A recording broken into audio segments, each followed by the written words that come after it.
Kanpai! My God, we've actually gotten pretty good at that. Indeed. Lies. Hello, everyone, and welcome to episode 66. Guild Order 66. Of Kanpai Cast. Yes. Going down to Acon? Yeah, I just gave it a silly title. It's about conventions. So it's like, have you ever heard of Acon? It's a anime. It was like one of the first anime conventions in the United States. Oh, well, we definitely haven't heard of it. No. Or been. Yep, but anyway, so this is an episode where we'll be talking about anime conventions, and just conventions, I guess, stuff like that in general. And so I'm going to read out some points, which Nasuth has nicely given me. Just to remind everyone, we have timestamps and chapters allowing people to navigate to the sections of the show they're interested in watching. So they're like, there's the time of the video down there, and there's a little arrow that pops out, and then on the left there, they'll have like, or the right, is the right, they'll have the chapters so you can click through if you're interested in a different section of the show. We have them on every episode, so you can click through them. There's also timestamps in the description of the video to click through. Next, are you subscribed to the channel? You might want to check, just in case you've been isekai'd into another very similar reality in which you aren't subscribed or you haven't clicked the bell to keep up with our releases. Did you know we release 2 videos a week in this reality? Yep. True. So you might have been Mandela effect into a different universe. That's the other one. Yeah. So do be careful. These things do happen. That's what people don't understand this. They keep thinking they're being unsubscribed to channels from YouTube. And YouTube, why would YouTube ever want to unsubscribe anyone? What actually happens is you're slipping into another universe. And in that universe, you never subscribe to that channel. So you're just slotting into the other you. And that's why you have to do it. So please check that, because it might change. Right. Everyone get in the car, it's con time. I've never taken a car to get to a con. I always use a... Well, that's because you guys have actual public transport over there. Oh, that's true. You don't know what anything is if it's not a car. Yes. Exactly. Right. So I sat down, I put some time into... What? Oh, I didn't hit F11. Haha. I'm so good. So I put some time together to try and work out some good talking points of... this topic that we kind of just fell into because there was no resistance, and I really should have just turned on. No, let's do a different one. Let's do it. No, I was an idiot. But I came up with some talking points, and I thought to myself, like, what better talking point than the most generic talking point you could have, which is what would you expect to see at an anime convention, and what experiences, if any, do you have going to an anime convention? Well, I'm the anime convention virgin in this group. I have never been to one, unless you count a very, very, very, very tiny one that they had at like my local library. I don't think that counts. Doesn't count. No. No, but it's still a meeting of people. What's that? Oh yeah. Martian success in a desk. I was like, oh wow, spaceship. Keep on track, Loz. Keep on track, Loz. No, it looks so pretty, but it's Martian success in a desk. Oh, I'm gonna be sad now. No, I still think it counts because it's a meeting of people about anime stuff, and you could still describe, experiences about it. You could say that's a club more than anything. But... Yeah, it's more like a club activity, even though it's town wide. It was an event, but it was not like an event. Hell, I was part of Cardiff Anime Club, and that was an hour away by public transport. So yep, I was also part of our local anime club for when I was back in school. Yep. Yeah. But yeah, so Mr. Anime Club, Con Virgin, what would you expect to see at an anime convention? Well, even though I haven't been, I've obviously heard a lot because it's gotten so culturally relevant. Just conventions in general, You used to hear about like Star Trek conventions, and people would be like, "Why would anyone go to something like that?" And now it's just everywhere. It's just everywhere. As a kid, I went to Star Trek conventions. Yeah, see? Yeah. But wow. But most of the time, people kind of look down on, like, even if they liked Star Trek, they'd be like, yeah, I like Star Trek, but I'm not one of those weird Trekkies that dresses up and goes to conventions. And now everyone does it. And that's, but so obviously that's one of the, that sort of thing it has seeped into the cultural consciousness. And so I know that you're going to see people in cosplay, you're going to see voice actors and mangaka and anime artists giving panels and talks. There's going to be an artist's row where you can like just see people selling all kinds of crazy stuff, and yeah, that sort of thing. People. So so you got the panels, right? Yeah. You've got the artist alley. You've got the cosplay. Yeah. Anything else? Probably. I think there's. My brother talked about some Acon trips back when he went, and they had like a showing room where they would show, strange and wonderful anime. I think he saw a hentai there at one point, which was really like. But it was like it wasn't just a hentai. It was like a really weird, bizarre, like what the fuck are they smoking hentai? Kind of like a Sekidoji, that sort of thing. Okay.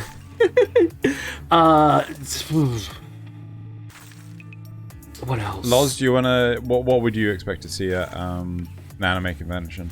No, that's pretty much covering all of it. You'd have quizzes. Lots of smelly fanboys. Okay. Lots of very stinky fanboys. Lack of soap. People walking around with canisters of Febreze, just spraying it everywhere. Yep. I've never seen that.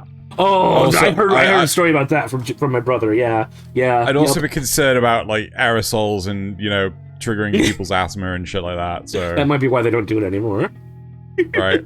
I bet you some people don't go mental with it, but I would advise if you were a cosplayer at a convention to have a bit of a spray for yourself, something you could just spray, or even what you could also get is just some scented Vaseline or something just to spread on your nose, because oh my god, some people. I mean, I do know when I was like a kid, maybe when I was like 13 or something, and I remember years ago, and I went to stay at a friend's house for a few years, and I was like, I didn't want to shower in another person's shower or bathroom, so yeah, I was there for a few days, and I was probably smelly by the end of it. Like by the time I went to a convention or something, I was 20 plus or something, and I understood what soap was and the importance of having a shower every day. I remember one con actually gave people soap as part of Did you? Yeah, I've heard about. I think I heard about that. Yeah. I can't remember which one it was, but it's part of the. So yeah, the badges and lanyards. That's another thing. Yeah. Queuing to get your badges and lanyards, and also a queue at some point in the convention for next year's convention, which there's always a queue for that for people who want to get in, because normally what happens is that there's only so many people they can have in these places. Maybe in America they're so huge that they don't hit the capacity, but over here they normally do, and. Some people go every year to get themselves booked in, which also helps, fund the next one, so that they do encourage you to do it. But then when it gets close to the convention, it gets full up really quickly. Yeah. Yep. So that's always a fun thing of it. The only other thing. Yep. that was on my list. And I not on all of them, but normally at night they'll do they'll put a dance floor or something up, and they'll just play anime music or and people dance to it. People love that one. Yeah, I forgot about the entertainment district for stuff like that, like ball pits and whatnot. Oh god, I never saw a ball pit. I always thought that was such a stupid idea. Don't have a ball pit. And a foam pit. Make sure you have a foam pit with pugilist fighting on it. Okay. That just reminds me of the air jousting at the first TennoCon. I'm talking about a recent TwitchCon thing. Oh no, you talking about the foam thing? Oh dear god, the girl that got horrifically injured because like the foam pit was like. She's not the only one who broke something. Yeah. I later found out. She got a horrible spinal injury. Anyway, but the only other things that I can think of that were potentially missed was a cosplay fashion show, whatever, like a contest sort of thing.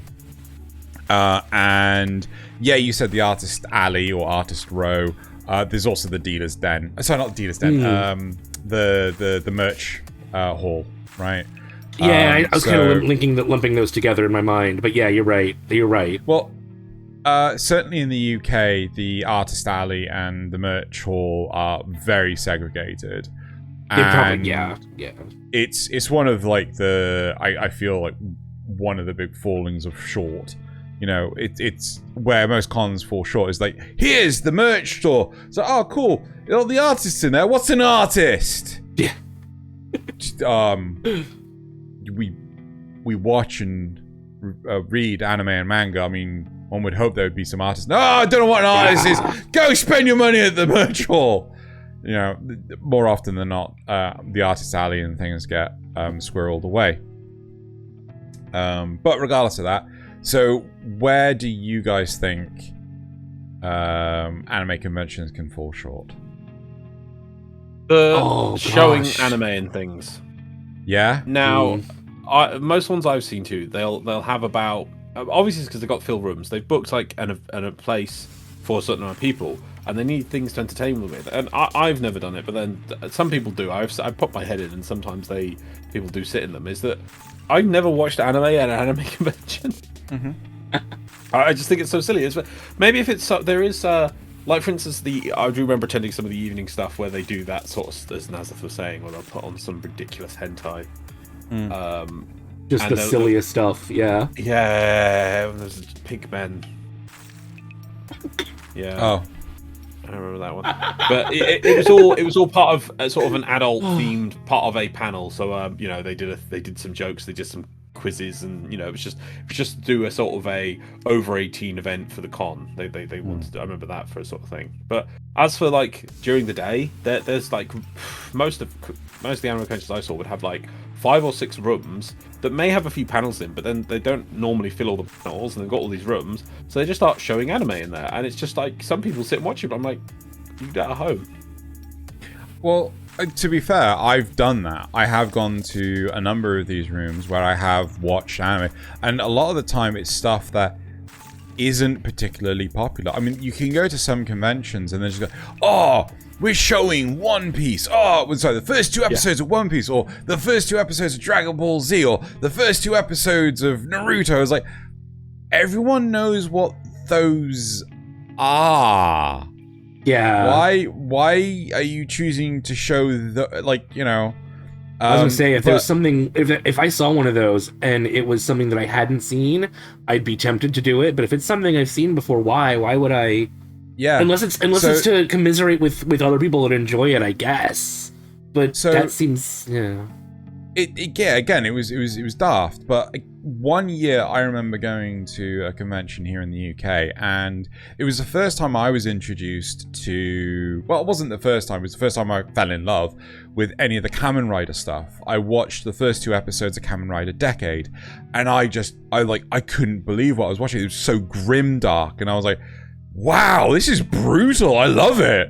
I need to find more of this. I have a bit of almost a near pause in there when you went, the first time I fell in love. I was like, no, not quite. With Kamen Rider. yeah. No. So, yeah, again, like, it was really good. There was more shows. More of the older stuff that sort of like can easily slip you by that you may not necessarily have heard of. Things, again, like Saber Marionette J. There's loads of stuff out there that people won't necessarily know of. But, again, you know, oh, let's put on Neon Genesis Evangelion. Everyone fucking knows what that is! Yeah. Who doesn't? Right? Yep. Okay, I can even get the behind... new baby weebs of today have heard of that at some point because some daddy weeb has told them. Yeah, but again, like, I can get behind watching something like Akira in a big, you know, sort of like lecture hall, because these were held at universities. Watching it on a projector with nice sound system, I can get behind that. But, you know, why would I watch Bleach I think a movie again? or a short OVA would also make for a better experience than like, we're gonna show you the first 2 episodes of this random series. Now go find it yourself. You know. Well, I would also say standalone movies. You don't want to watch like Mugen Train for. Yes. It's like, what is this? Why would I be watching this? You need, but it's really hard to do that kind of stuff. But then sometimes it's, you know, people might want to watch that movie. Movies are definitely a better way to go than the series. Mm-hmm. Yeah, but so the reason why these rooms do exist though is that so you've got, if you want to sit down a bit out of the way, you know, quiet area, and which they do is useful for that. Well, I mean, that's all great and everything, but one of the biggest problems I have with a lot of these conventions, especially in the UK, is they don't show any form of anime whatsoever. I remember going to one convention in where was it? Yeah. They have no screening rooms whatsoever. I think that's the one convention you randomly go to, because I've gone to 4 other conventions and they all had screening rooms. Were they all the same convention, just different years? No. Okay, fair enough. Then there was specifically this one convention. So, yeah, your one anecdotal convention. No, I'm still going to talk about it though. It was like, why wouldn't you, screen animate these things? It seems really daft. I remember going to, it was basically 2.5 day, it was 3-day weekend convention. It starts on the Friday, and they had nothing. There was nothing to do on the Friday, just apart from go to the pub. They gave everyone schedules. Wow. They gave everyone timetables and things. All the events that was going on. Amacon. What year? It was the one that was up north. I can't remember the year. Oh, I think I missed that one up north. You didn't go to it. I know you definitely didn't go to it. But Friday Amacon normally was not designed. Some years it would have a little bit, but normally it was supposed to be just arrival. It's mostly for people showing up, getting to their rooms, getting settled. Yeah. No, getting your lanyard sorted. Yeah. Get yourself settled in. Yeah. But you think they'd still have something? Like they were already renting that space. They could at least, they're not using it for anything else. Pop some anime on. It depends, because if this is the ones you're talking about, I do believe that was at a different location. That was the first time at that location, and so. But that convention has never screened any anime. Amacon has never screened anything. You're wrong. Right? I've never remembered. Wrong. Really? What years they've ever screened anything? I went to 2 years when they did it in Leicester. Both years there was anime being screened. Do you know? You have to say for yourself. I don't remember there ever being anime screened at Amacon. Did you go to the ones at Leicester that he's talking about? I have been to ones at Leicester. I don't think it was the same year Loz was. Not the same year, okay. I don't remember ever being. No, I remember there being screened anime. Maybe it's just very inconsistent, which would be silly. The thing is, you probably didn't go, and thus you didn't remember it, because you probably didn't go watch it, because none of the people in our sort of friend group did. We were like, hey, I was kind of interested because I was kind of new to anime at that time, so I was like, hey, were we going to watch this anime? And I remember people telling me on both years, like, we're going to watch anime in an anime convention, Lawrence? No, we don't do that. Okay, fair enough then.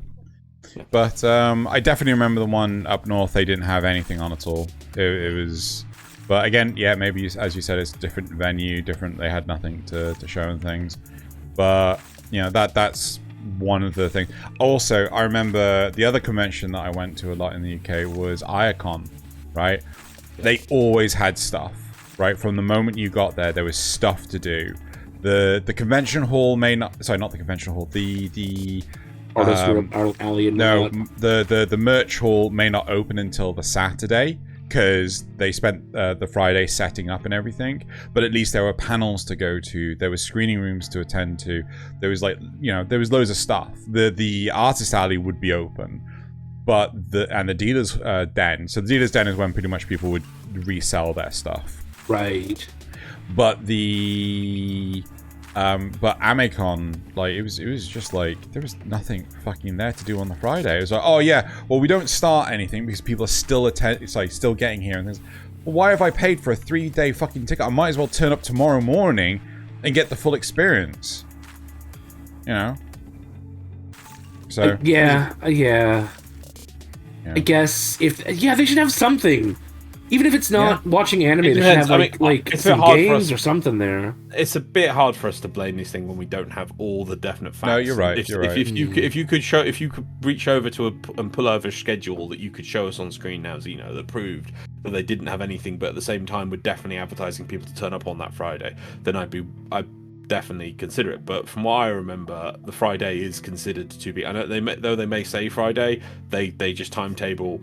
Come collect your lanyards so that there's less of a rush on Saturday morning, and that's not their fault if that's what they planned always to do.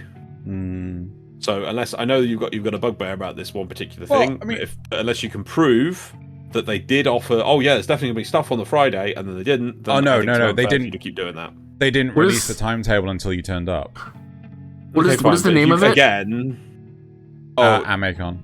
but you're not worry about going to it. find it because the don't worry about website. Again, you need to go find like the 2006 fair. version or something. That website isn't going to exist, and he's saying that they didn't release the schedule till the Friday. But then, what was it advertised at? Was it advertised as definitely come down on the Friday, or was it like, you know, we can't unless you can prove that. I don't want to sit here and just go, oh yeah, they definitely should have Friday. It's unfair. Yeah. But one thing though I didn't directly interact with any other people running, I was like too removed therefrom. Mm-hmm. I do know some people who would interact with people running these kind of convention things, and the problem is that there's a lot on their shoulders, and you can get a lot of situations with these conventions where people obviously want to join in, but they have no real skills, but they want to seem important, so they get themselves into these positions to help set stuff up, and they're useless, and it becomes a problem. And sometimes also they've run away their allocated money because one person can't organize all this. There's so much organization that goes into setting up even just a 2-day weekend with all this stuff that has to be set up. We can sit down and make a list of everything that you might need to do if we're gonna design why don't we design our own convention by the end of this episode? But a lot of work needs to be done, and one person can't do it all, so you have to delegate stuff. And if the people you're delegating to are not good at being delegated stuff, then that can cause problems. Yeah. No. Massive. Yeah, on the outside looking in, it seems so easy, right? You've got this lineup that you go to, and you just gotta pick people to put on a lineup. But from the inside, if you know anything about logistics, getting people to put in that lineup in the first place is a nightmare in and of itself. I mean, taking into consideration, like, we've been behind the scenes at events like TennoCon.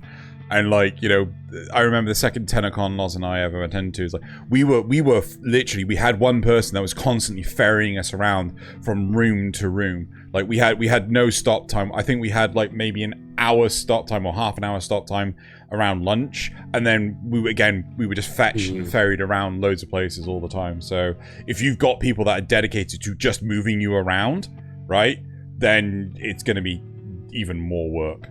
Yeah. Okay, so I think we've spoken a bit on that. The next thing I want to ask you guys is, how do you feel about the trash taste incident at London MCM, where an individual from the crowd was able to jump on stage and crash the panel while security was nowhere to be found? You've got some points here. Who bears the burden for guest safety? Should they provide their own security? What about guests coming from abroad? So it's down to the convention as a whole. And what you agree that's to one of those now, places you negotiate, Yeah, you should. You say, okay, I'm coming to you. I'm a known person, a voice actor, a director, a mangaka, a podcaster, a influencer, and so you go, oh, okay, you've invited me, and you're going to pay me to come over to your convention and sit at a panel. I would ask, okay, so what's the safety? What do I have to buy my own safety? So it's down to them. And if they say, well, we don't have any money for security, we're not going to do any, it's then up to them. Do they want to do something about it or not? If they're fine for people to jump up on stage, well, it's tricky because anyone can. Sometimes that can be really good, Sometimes that can be really, really fun and it'd be a good way to interact with your audience. But most of the time, you're worried about some crazy person coming up there and stabbing you. No, yeah, I mean that's the 0.0000001% chance, because I do feel. But that's also the person who's most likely to do it, right? Yeah, but at the same time, I find most people would jump up on stage and they just want to be the center of attention for a minute. They're not going to go so far as to try and kill you. Though for voice actors, they have had death threats too. The one I like remembering is the Darling in Frank's one, where mid-season, because one character got with another character over another character, the voice actress of the character doing the sort of blocking received death threats. I'm like, it was fixed by next episode, guys. Wait 1 week. It's ridiculous. So that can be an issue. But then it's down to when you are a known person going to these. It's down to you. Like, for instance, let's be fair. Me and you, Drew, went to go to TennoCon, and we didn't even think about security or whatever. No, we didn't. Security there. We didn't. I know it's very unlikely that anyone's going to jump up and say, I hate nullifiers so much, you guys, and stab us, but, we didn't consider that. Arcwing was never great! Yeah. No, but even so, like, would this not be... Do you not think that there is responsibility on the convention hosts to actually make sure that there's something in place to, protect the people they invite. Well, again, that's part of the negotiations. No, yes, yeah, exactly. Yeah, part of the negotiations as well. So yeah, it's if they say, "I'm not coming unless you have security," then do they really want them that much that they will get security? Then yeah, go for it. And if they promised security, so that's the other thing. If they promised security, and then the person managed to jump on stage and there was no one to be seen, then that's a really, really bad thing. That's a really bad thing. Because that's not going to make any of their other panelists who've been promised security feel safe. Yeah. Yeah, I mean, I don't think there would be necessarily a big problem about guests providing their own security if they want to make sure that they're extra safe, right? I think there is a case for guests coming from abroad because, I don't think that guests will, pay for their own security to fly from their country. They would try to find you can hire a local firm, yeah. But then again, it's a case of how good are they at doing their job? Who knows? Maybe Trash Taste did do that, and their own security that they had hired was nowhere to be found. Like, wait a second, we I think. So again, sorry. If you had another point, go for it. It was mainly just to, amplify the point of when you are abroad and you've got no form of validating who these people are, it makes it so much harder. Yeah, you're right. But also I can hire security dogs if I wanted to. I just googled it. So I mean, you can get these things. There are definite things for it. But do you trust those foreigners' laws? Do you trust those foreigners? What? What? You're coming from Japan. You're coming from Japan to do a panel in America. Do you trust those foreigners to protect you? Do you trust those American dogs? Yeah, do you trust those American dogs?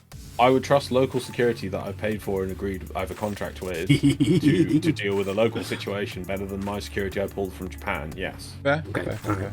They're going to be much know the better laws, the consequences, exactly how hard they can tackle someone to the ground. Can they tase them? Are they allowed to taser? There's things to it. So here's my pepper spray. If I went to America, in certain states, I know that there's a lot of regulations on which different state has the ability to carry weapons, let's say. So I would much prefer hiring a local company than risk bringing my security, and A, who may not know those laws. They're not allowed, or B, I bring my security and they're like, oh yeah, we can protect you, and then the person pulls a gun on them because they don't realise a state in which you can carry guns. So it's like, I would definitely go for local security. Here's a question for you, because Loz raising this whole thing about weapons and things. Would you guys I'm thinking about this? I would, but would you guys consider reviewing which locations which conventions are in locations no, this has concealed carry? I wouldn't mind. You wouldn't mind? Well, you have to remember that the conventions can dictate their own rules, right? Yeah. So they can say nobody's allowed to bring a weapon in here. Period. If it's private property. So. But if it's concealed carry, you can't search the person. That's the problem.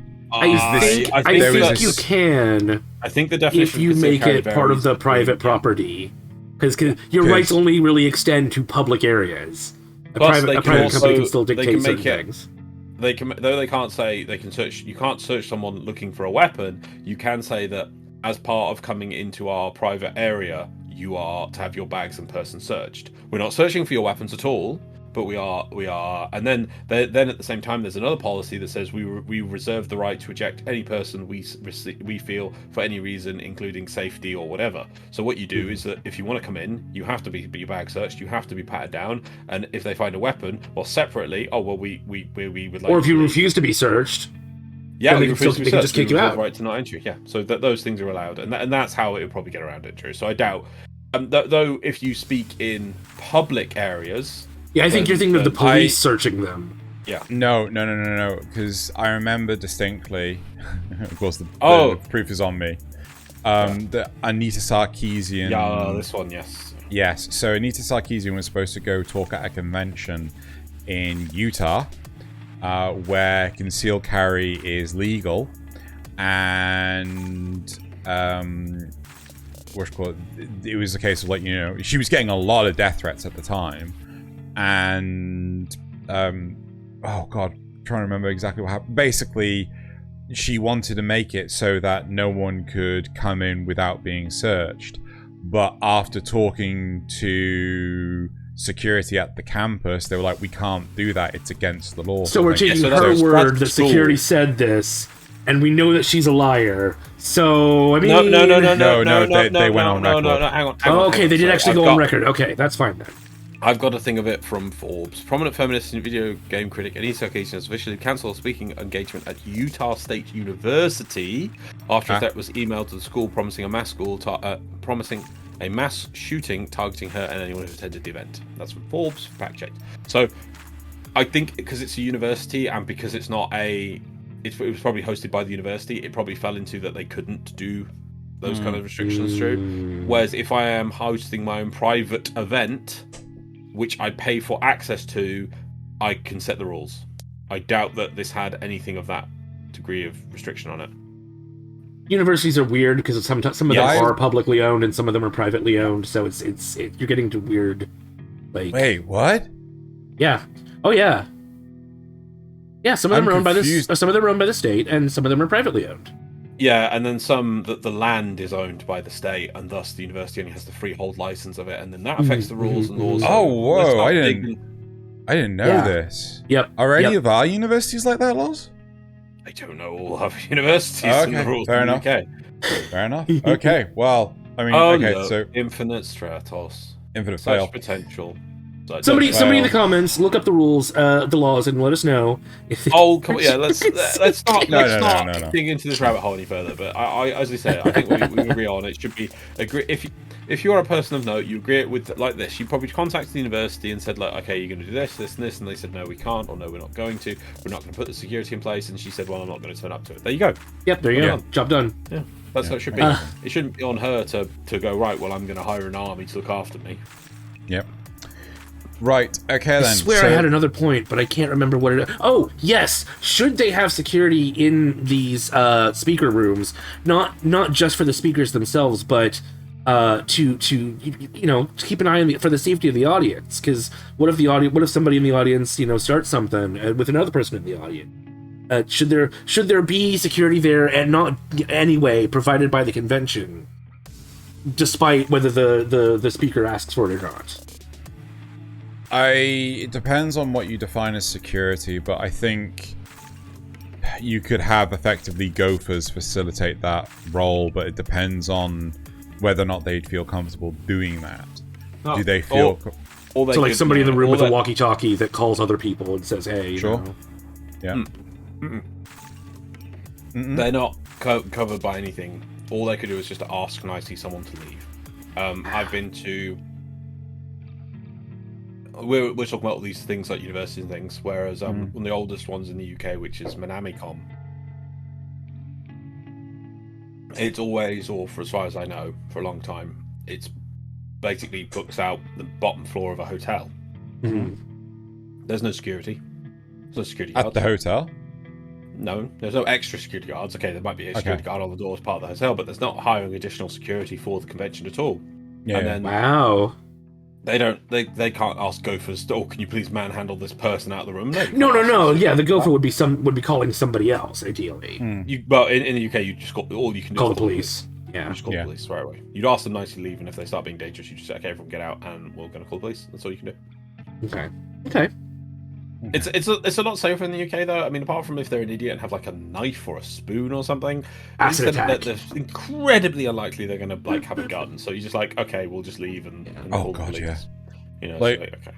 I don't think I've ever borne witness to a fight at an anime convention. Bad witness. Well, when you start talking about can Goku beat Saitama, things get a little heated, Just saying. Right. Let's move on to the next point I have. Right, so there are professional cosplayers out there that work hard to make a living. However, one of the controversial takes is how it reinforces objectification of women, specifically women.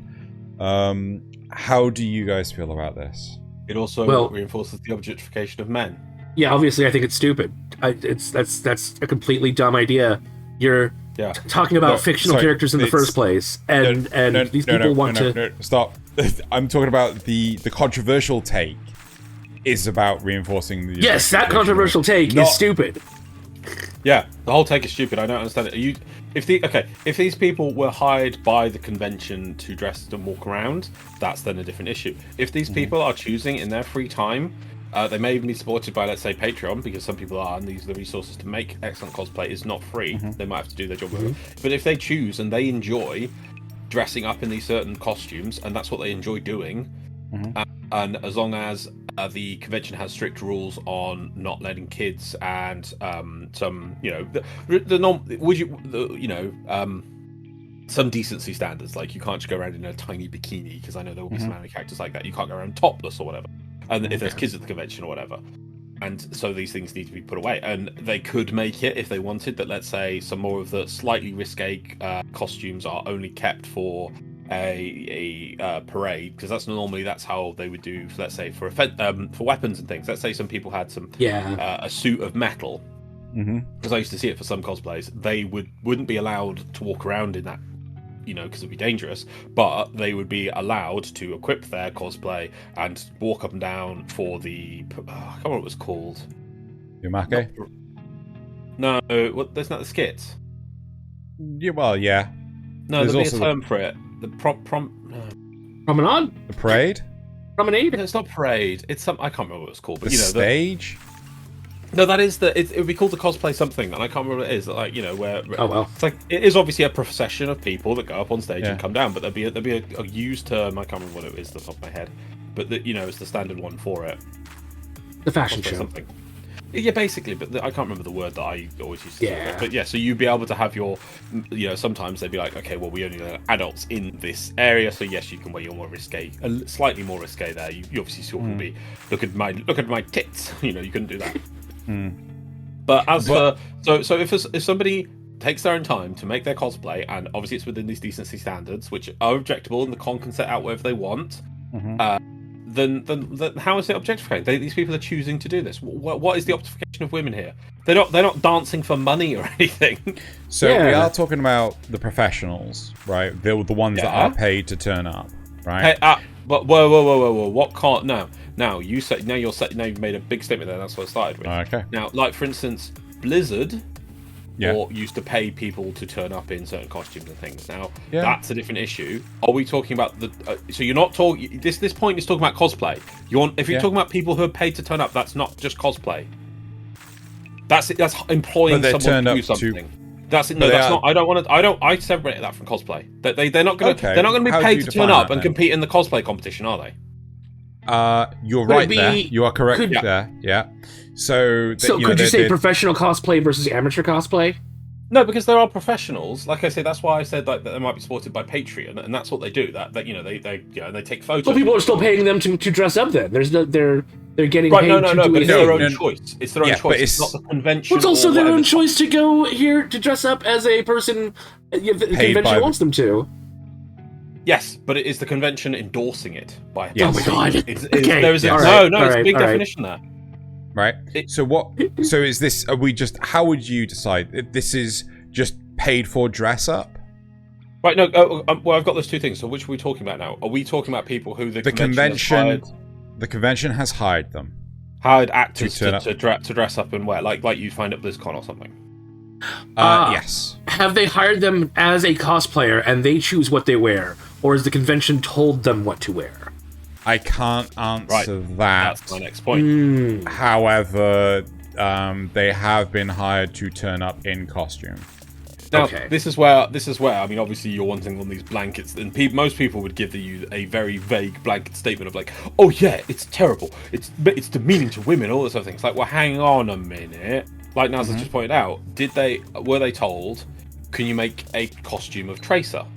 and they do within their best to make it, a costume of Tracer, and that's what it is in the video game, and that's what they have tried to make. Now, obviously, I bet you that the Blizzard would have an approval process where they say, okay, that's acceptable or not, and they would try and not be too bad, too extreme about objectifying people. It's like, no, that's a swimsuit. You can't wear that, But well, it's like I know that artists and voice actors are often paid an appearance fee. Is that what we're talking about here?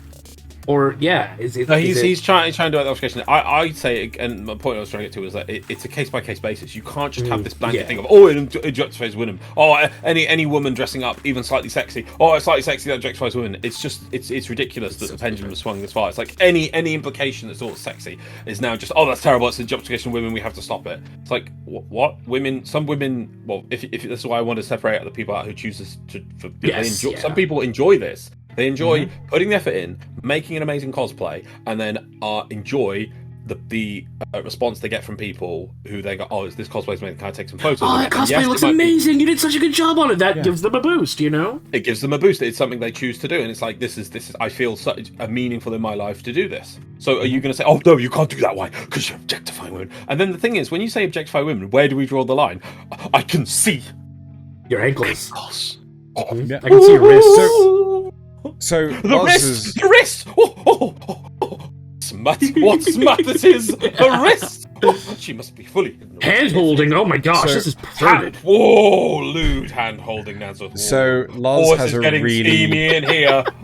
Loz has a really valid point. Calm down. And calm down for a bit here. Turn this fan on, otherwise I'm gonna overheat. I don't think that the comments that people throw towards some of these female professional cosplayers, right, or just professionals, if Loz doesn't like the term cosplayer again, this is the career path they have chosen. They are putting the work into doing this. There are some professional hobby. Can some fans go too far in their response to what they see? Yeah. Sure. Yes, 100%. Does that mean that the person doing the cosplay is objectified? No. Well, no, not even that. But it's a case of, you are choosing to see it this way. You are choosing to see it as if, this person is doing it just for smutty reasons. Exactly. Right? It's entirely on the eye of the beholder, and some of the costumes that Jessica Negri, Kanpai Cosplay, Yaya Han, Dawnfrost cosplays, or even Shibuya Kaho, come up with are incredible, right? But why should people be shamed?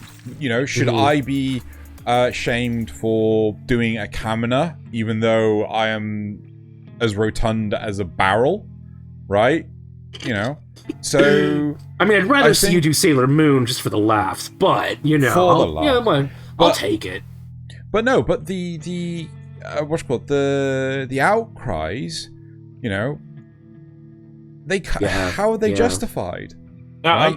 I do want to point in there, as you say about yourself doing a certain cosplay. Now, obviously, I feel freedom of speech. I'm very pro freedom of speech, and if people wanted to say, you shouldn't do Kamina, I feel they're allowed to say that. But at the same time, I don't like that they should say that. It's like I don't feel people should be restricted on cosplay. They should cosplay what they want to cosplay. As long as they're not hurting anyone.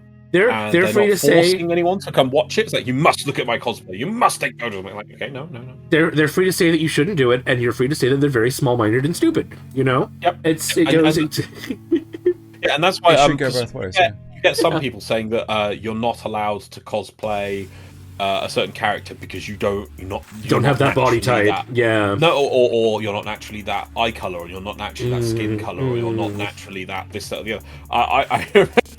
I remember at Amazon there was a guy who he was the talk of the convention because it was laugh joke of it. He was it was called Man Lee. It was a guy cosplaying as Chun-Li, and he did such a good job. But he was at the same time he had this beard, so it looked ridiculous. That's amazing. But his costume was great. But he called Man Lee, and it was a great joke. And I was like, yeah, it was fine.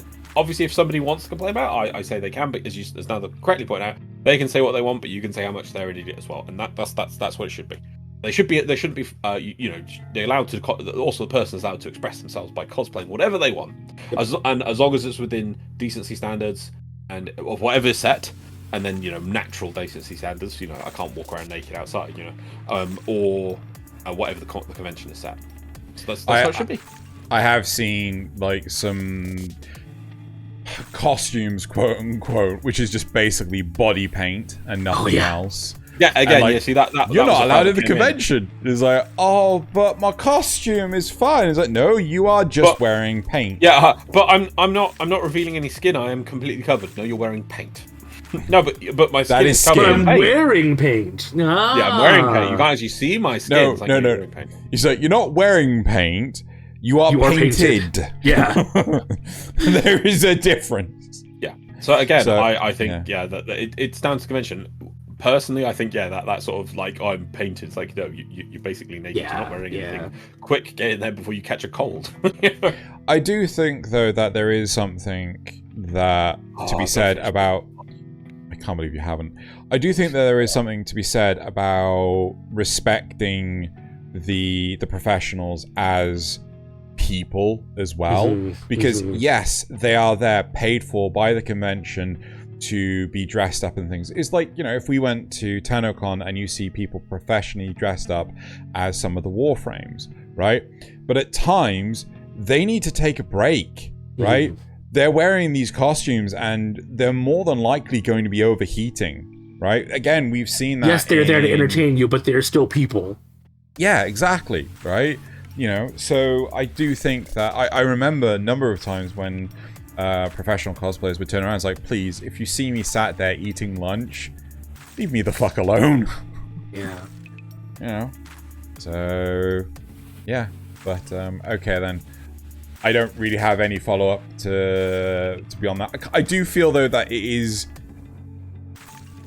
I do feel that women have a tougher time than men. Yep, I completely agree. Not everyone. This is not the same as women. Like, okay, if I cosplay something as a 6-foot dude, nobody's gonna. And I like, no, don't touch me. Let's say people will be like, okay, it's a 6-foot dude. Okay. Whereas it's gonna be harder for a woman who might be 5'2" or something doing a cosplay, and then it is more difficult. It must be quite intimidating as well. If people start doing weird things, it's like no. So I know, Loz, you have cosplayed. I'm not going to specify anything. I did Kamina. I glued the goggles to my face.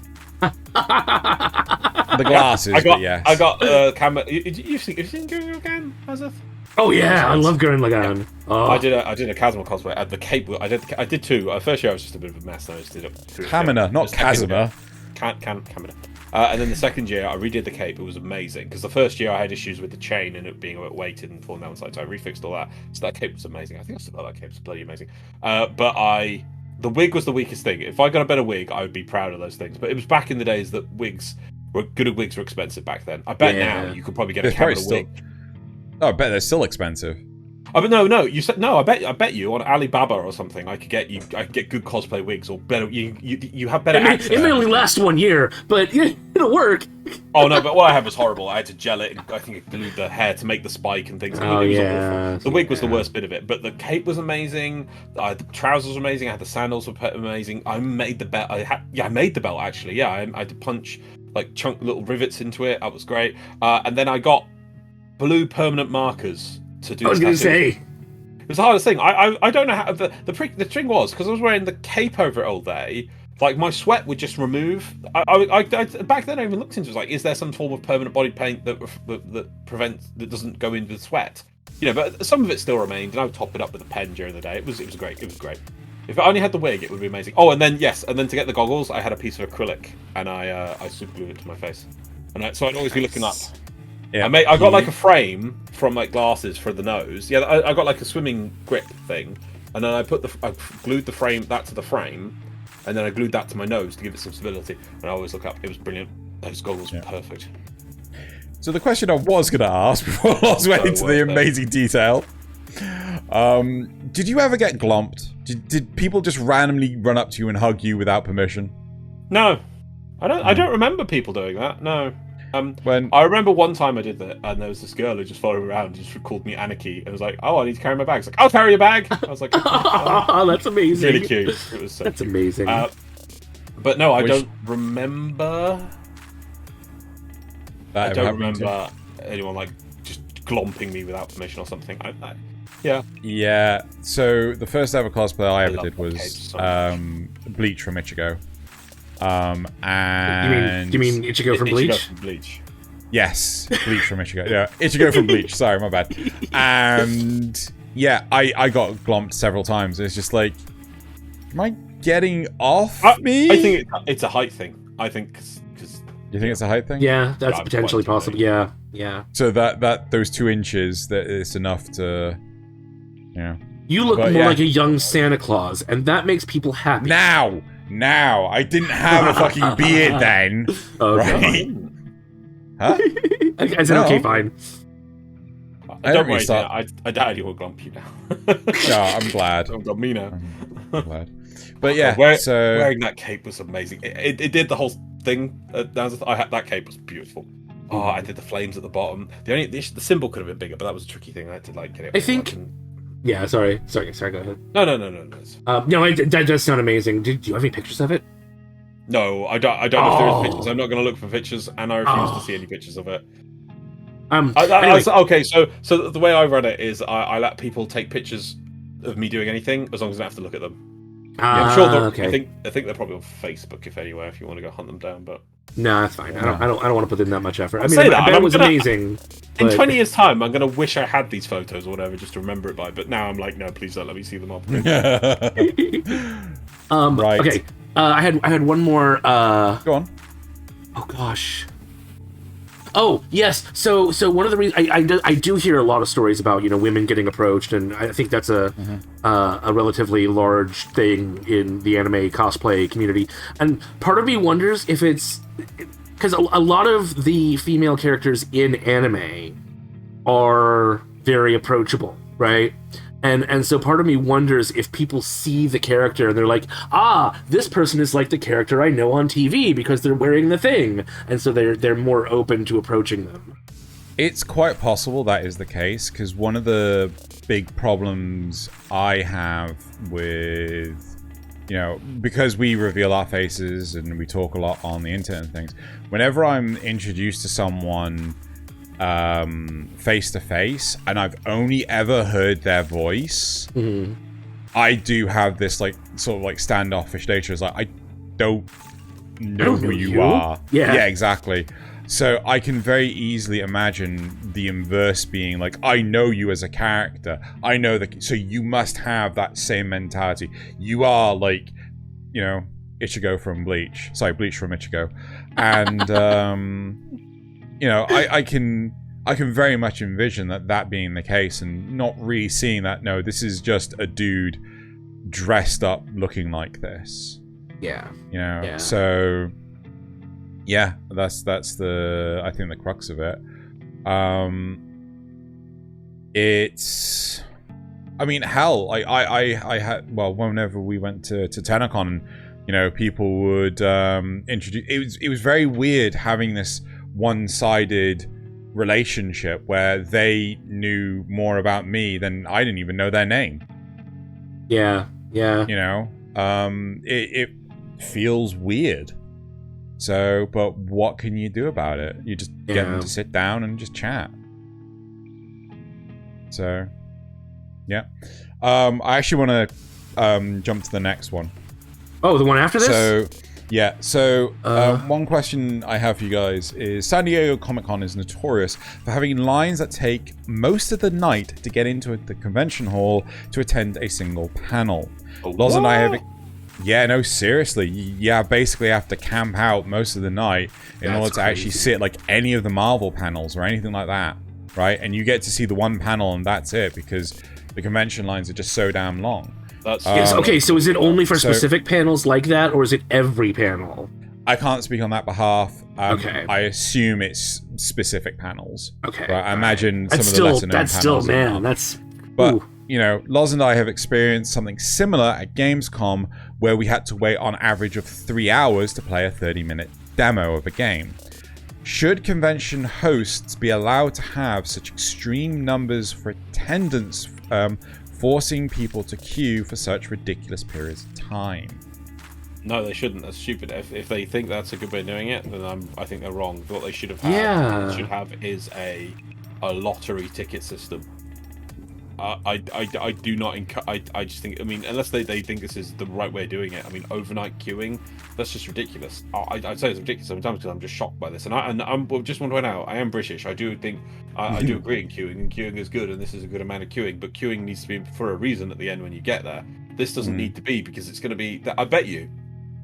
Like, it's a bit different for, it's like when you're queuing for a video game, and that's what we were there for, and we would get, even 3 hours, we'd slowly move through a queue system to get to the thing. Whereas this is a panel, there will be, I assume, the queue is going to be nowhere, or it's going to be away from the actual where the panel is, because there's going to be probably panels before and after, which people don't want as much to queue for, to go see, but because there's loads of panels, and so those ones aren't as popular. So I guess it's going to be like the Marvel queue, and they have to go over there for a bit, and then it's okay, it's Marvel time, and they probably lead that queue into the setting, the venue, and then do that one. So is that really the best way of doing it? No, I would say maybe even a first come first serve system for tickets. It's some sort of ticket. Oh yeah, system, obviously, yeah. So how would that work then? It's like you put in for a ticket, and then you either get in or you don't. Yeah. And then instead of actually queuing outside, you just turn up, here's my ticket. Here's my ticket. Yeah, yeah. I mean, you could say it's like, well, it's random and I want to put the effort in to definitely be there. I would say, right, but for health and safety reasons, this seems obscene and stupid. Okay. No, maybe they have a queue. Maybe they do have a queue, but they cut it off immediately at, so it is like first come, first serve, the day of the thing. Yeah. But they cut it off after, there's 50 people in the queue. Well, that's it. Nobody else can come. I'm sorry. But no, it probably is like that, but because obviously, there's no point a queue being 200 long but there's only 50 seats. Oh, which is why they do it the night before, right? That's why they do it the night before, and these people. Well, then you can't let them do it the night before. You have to start it that day. Right, but then they'll queue somewhere nearby and be the first one into the region to get to the queue area. It's ridiculous. You're never going to do it. Point. There's no way to beat it if it's just, okay, well, the people who turn up here at this time. Is that censored boobage? Yes, it is. Wow. Yes, it is. Nasuth, what is this? What is this? This is from Wicked City? Yeah. No, it's not. It's not what you think it is. It is not a hentai. You sure? No, it is not. You're not sure? No, it's not a hentai. There we go. They're just as shocked as we are. It is. Yeah. It is. Oh, it's so good. Let's go back to very dark 80s grimdark. Demon. Yeah. Are they demons? I can't remember. I think they're demons. Let's roll back. Anyway, yes. Sorry. Yes. Back to the topic. Right. So, a part of me feels reminiscing about Gamescom that, in fact, it wasn't a case of the queues were on average 3 hours. The queues were max 3 hours because then people wouldn't let you queue afterwards. Yeah, I remember the Overwatch queue though. But what people would do is they would say, okay, this queue has stopped here because it would also be at the end of like a crossing edge that people walk. Yeah. And then people would start just accumulating nearby, waiting for the queue to open again. Yeah. But at least they maintained the fire action. That's all they cared about. Yeah. I see what you're talking about now. The venue was like, I really can't remember how big Gamescom was. All I can remember is just a sea of people, right? Was it? Okay, cool. But the sheer volume of like shoulder barging and things like that, people who wouldn't apologize or anything, just bump into you and just keep going. That was a cultural shock at least. But yeah, no, I don't think that sort of stuff should happen. How are you on 3 hours, Loz? Is that still too much? Because you could only really... It depends on the system. If it's like, 3 hours for a game queue, like the Overwatch one, they did what they could. They didn't expect... normally the event will try and guess how much queuing there'll be. And then put the appropriate amount of queue space. But they clearly underestimated it for how popular Overwatch was, which was the case for Overwatch. If there was a sensible system, they'd come up with some sort of fast pass system. In fact, have you guys ever watched the Defunctland video on fast pass for Disney? No. Interesting. It's not. The problem with Fast Pass is that now you have to get another pass for your Fast Pass. What? Yeah. No, can you elaborate? What is so Fast Pass basically let you skip to the head of the queue, and Well, the original Fast Pass system was you would go to a ride and you're like, oh, the queue is 2 hours long.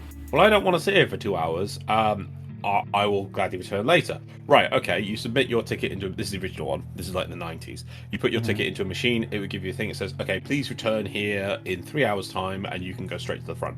So it would limit the queue from going massive and way out of proportion because the queue was already near its maximum. Yeah. But your ticket was only available. Things. It schedules encourage you, people to be elsewhere, but they would go elsewhere to other things, which would reduce the concentration of people here, and then they knew that they could come back at a set time and they could be let in. Yeah. But then it became essentially... Well, back then you could only have one Fast Pass at a time. Yeah. Now you can buy one for like the whole park. Oh no! It became there's multiple systems they went through. It's a really interesting video. Defunctland Pass, go watch it. That eventually it got to the point where you could have like. It got to the point where people were booking their Fast Passes. They would book a hotel so they gain access to this option, and then they'd book their Fast Passes like 6 months in advance for the days they'd be in the holiday. The fuck? Yeah, and you could have 4 options per day, and you'd book them, and people would game the system and wait till exactly when it opens to get their ones they wanted in. You'd be so it became a haves and have-nots. The people who planned their holiday and watched the videos on how to enjoy Disney had these great experiences because they planned like 6 months in advance exactly what they were going to do on XYZ day down to the nth degree. And then people just went, well, I want to go to Disneyland, turn up the park, and went, wait, I can't get on anything. Yeah, yep. Bloody hell. Yep. Yeah, but anyway, a simple system where it's like, right, you want to do the Overwatch queue, you can have a Fast Pass for this certain time, and then you don't queue. And we have so many of these to give out, it would at least alleviate the people when the queue's at maximum going, well, I want to queue here. Where's this game? Where's this go? This is apparently Comic-Con, one of the massive like trying to get into a place. I think this is the box office. This may be the front, but either way, that is a disgustingly huge crowd just trying to get through these doors. Yeah. Yes. Oh my god. We don't really, well, maybe there are places that do, but most places don't really have the convention halls that are used aren't planned for the amount of people that now want to attend these things. Yeah. Because for 99% of the year, they don't have these kinds of crowds. They'd just be wasting space, But also, there's more people in the world now, and a crazy amount every year. That's true. I think we're over 8 million now. 8 billion. I think we're over 8 billion. I think so. Yeah. And that, in my lifetime, it's like, way we're at 6, way we're at 7. Now it's way we're at 8. It's like, this is just in my lifetime. It's ridiculous. But at the same time, when I was young, being geeky was the outcast thing. Now it's popular. Yep. If you did these things back when I was a kid, hardly anyone would turn up, be outcast, and be like, yay, I support thing, I like thing. Nowadays, it's like, oh, this is the cool thing. Well, again, like I said, back in the day, you used to have Star Trek conventions that people would travel across the country to go there because they'd only have like 1 or 2. They might have one in Los Angeles and one in New York, and that'd be it. Yeah.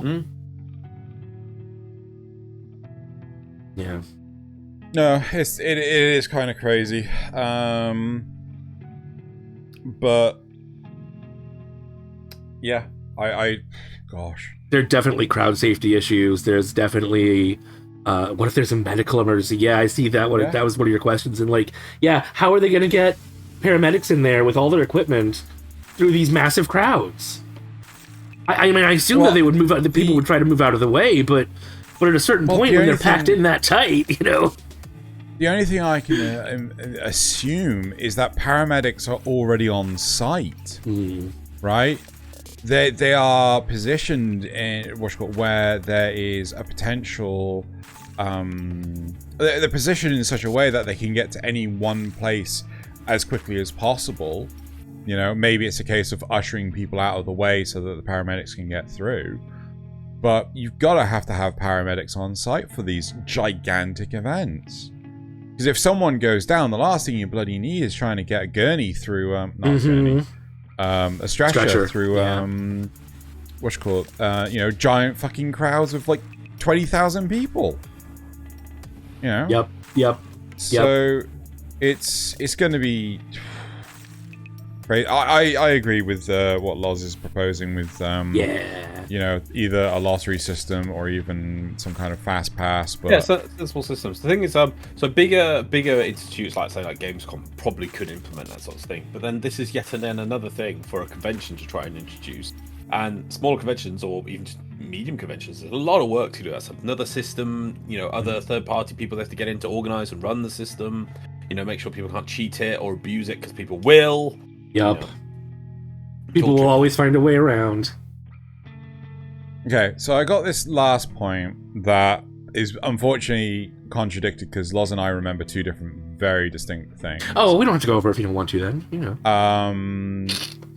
So I'm gonna put it forward, and then feel free to shoot it down. So I remember in the UK with our much smaller conventions, we would actually have our conventions endorsed. Is that correct? Yeah, by publishing studios. So we're talking Manga Entertainment, Funimation. I don't think Xenogelion ever endorsed, but some of these companies would actually endorse. But the big thing was they would only endorse if none of their anime was shown during the convention, right? Yeah. No, I remember this. Yeah. That made it. God. No, definitely. Yeah, no, this definitely was a thing. Yeah, this. I mean, it didn't mean that no anime was shown. It meant that the anime that's shown, it was very specific, and sometimes you see weird old stuff because it would be just either lost. It's the only thing they could only do. Yes, yeah. Who owns this anymore? No one knows. Or some the one remaining publisher that didn't sign up, so they can just show all their stuff. Yeah.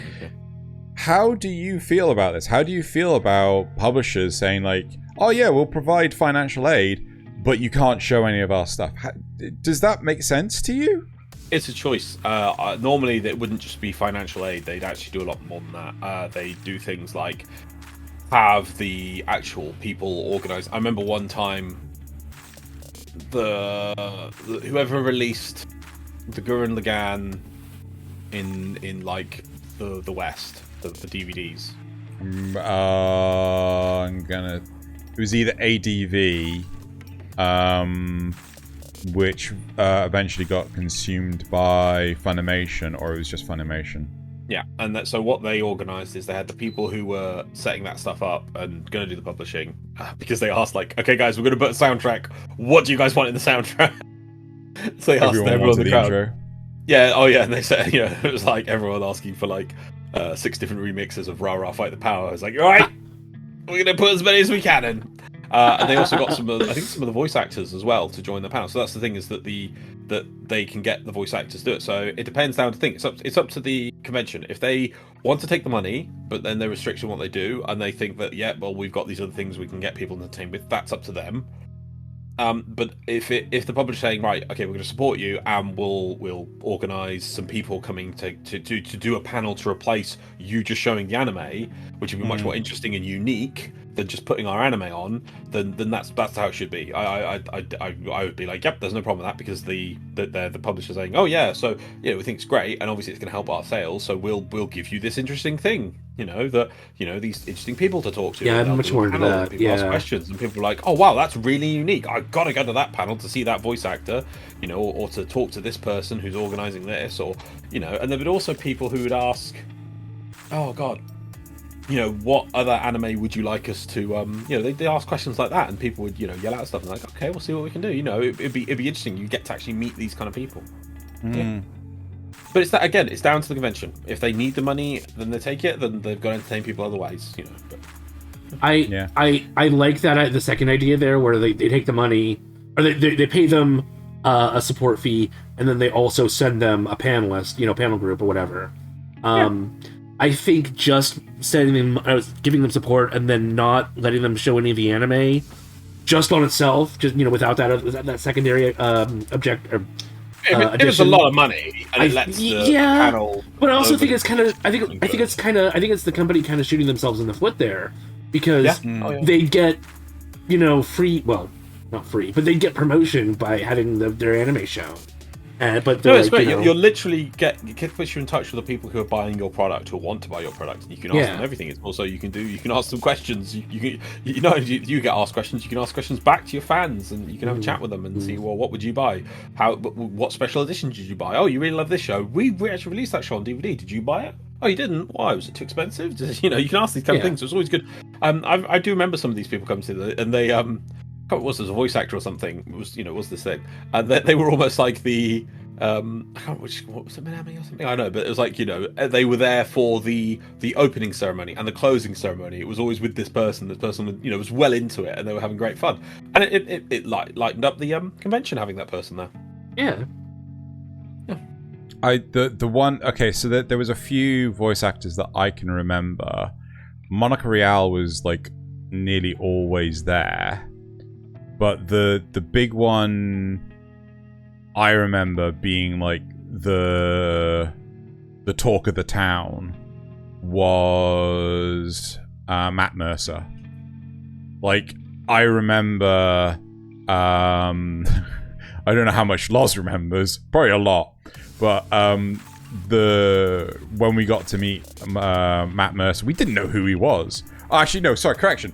I didn't know who he was. Loz knew who he was because he was General Vezax. General Vezax in Ulduar.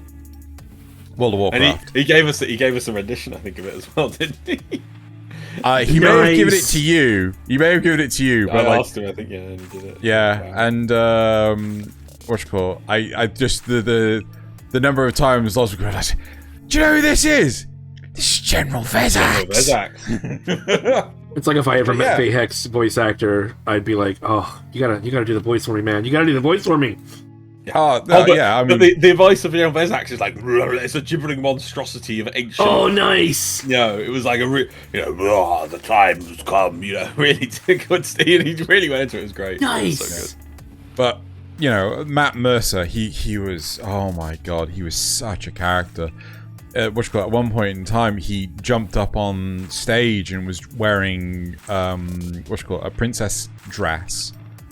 He was such a good sport for the entirety of the convention. He was brilliant, and a lot of it was he was promoting the oh god, it was on the Escapist. What was the series? It was based on like the Nintendo world setting with Mario, Luigi, Bowser, Peach. It was like a really rough 1920s take on all that stuff, and he was in it, right? This is before all his stuff like voice acting Tigra from Thundercats 2011 or his Critical Role stuff. So yeah, like he was the shit. So, but yeah, so I will say it does feel, going back to the original point, publishers that don't give yes, and here's a demo reel of all the shows we would like you to showcase. It just feels like, why are you shooting yourself in the foot like that? Yeah, exactly. Even if it's just like they don't even want to have a panel room or anything. They're just like, you've got this showroom where you just show random anime already. Why don't you just throw some of our stuff on there? Yeah, it's free advertising. I mean, you could send someone even if you don't have anyone working within the country, you could send someone like of a local agency just to go and collect feedback.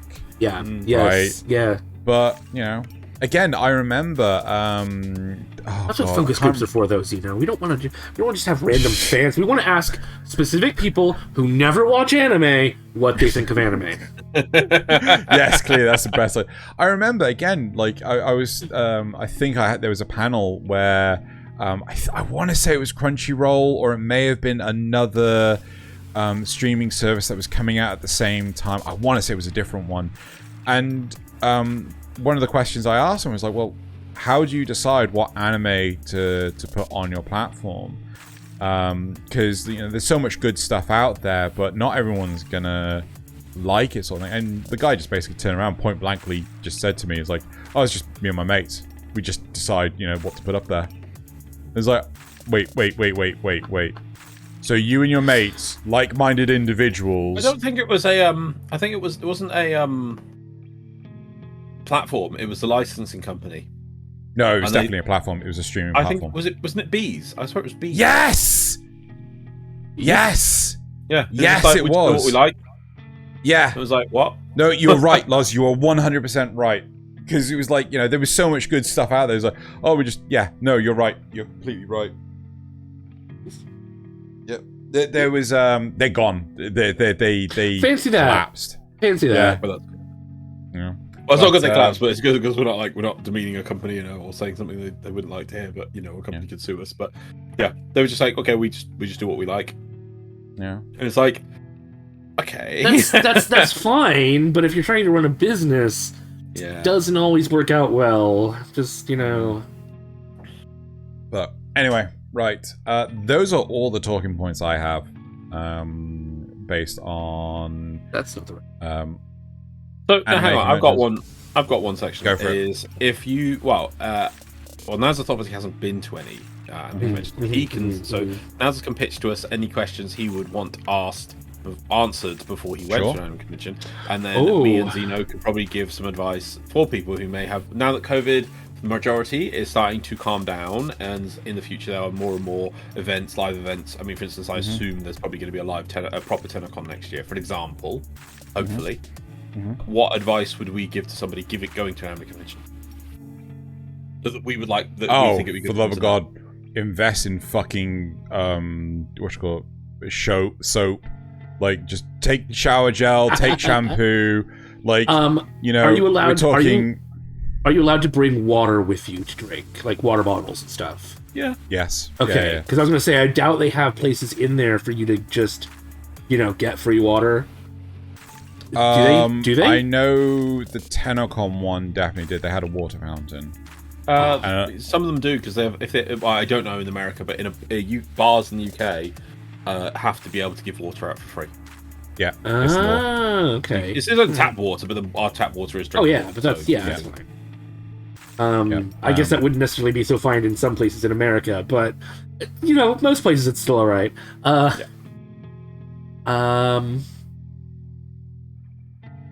So soap. Trying to think of other ones that I would ask. I'd also suggest taking luggage with you that's, like, you know, partially full. So if you do end up buying any products or anything, that is some good advice. Yes, that's smart. Yeah, if you're going to buy anything at a convention or expecting you might want to buy something, make sure you've got either a separate bag or space in your bag, because or extra capacity. That's a good one. That is a very good one. Don't discount guest houses as possible lodgings. A lot of people will either go with hotels or on-site accommodations. Yeah, the official, like, recommended ones. Yeah, but you can be talking, you know, crazy amounts of money, whereas you could get a guest house. You're talking about like an Airbnb sort of thing. Yeah, Airbnb. Airbnb would probably be the way it will be called today. But yeah, no, Xeno's point is basically, if you are going to a convention, it's a certain place, and they're like, oh, these are the recommended accommodation. It's like one that's literally right next to the convention. Yeah, or even but it's so much more expensive. Yeah. They're going to be expensive. So sometimes maybe have a look around. You can find sometimes better places in the area. Yeah. Sure. Although that brings up a question: do you think that conventions shouldn't be allowed to sell more than they can hold in that particular hotel? What do you mean? It should be down to fire regulations, and no, they should not exceed the fire regulations, because no. I mean, yeah, but I mean, so obviously not everyone who goes to the convention stays at that hotel. You know, like you're saying, they stay in nearby hotels or places across the city or whatever. Should the convention be allowed to sell tickets exceeding the number of people that can stay in that hotel? Yes. It depends on the convention and things. For instance, like interesting one is Minami, as I was saying. The way they do it is that the amount of people they've booked in for the convention is obviously the place is a convention hotel, so it is used to run conventions.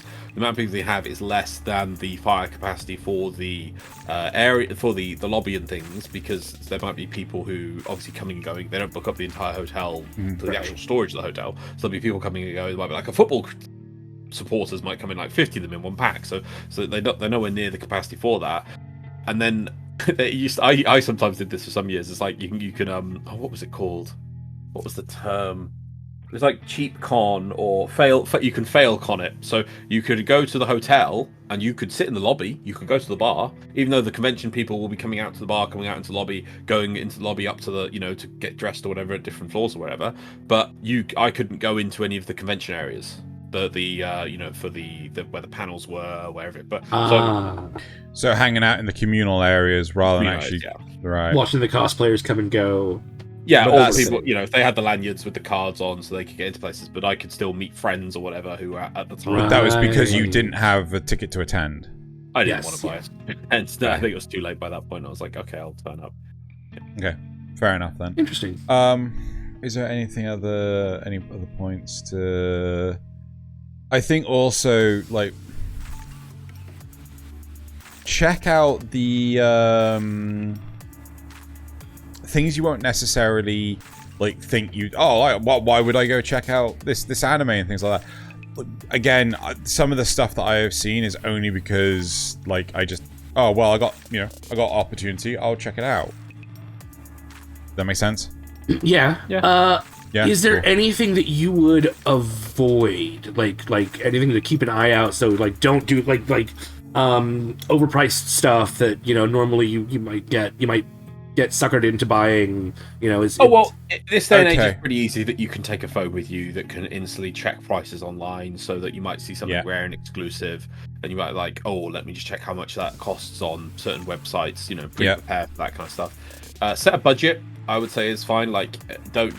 Some people stupidly go mental at these conventions and they go in with their money, and then they just, as soon as the room opens, they go in, buy random stuff, and that's it. It's like, oh no, I don't have money to get back home or eat or something. It's like, I would just look at these people like, then why did you do that? And then they try, oh god, there was always idiots who then try and return things they bought. It's like, because they spent too much, because they were like, oh my god, this thing and this thing and this thing. Like, they've never seen these things before, and even though you could just get these things off the internet, it might be expensive, might be a good deal there in the convention, and yes, you save on shipping as well.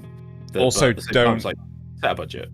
Don't dismiss the dealer's room. So the secondhand stuff, because a lot of the time the stuff is in really, really good nick, and they're selling it for a fraction of the price just because they're just getting rid of it. I remember selling loads of manga there only because, I finished reading it. I had no reason to keep it on my shelves. I still got a load of manga because, they're near and dear to my heart. But, why would I bother holding on to stuff that, I'm done with it. So, you can find some, old gems there.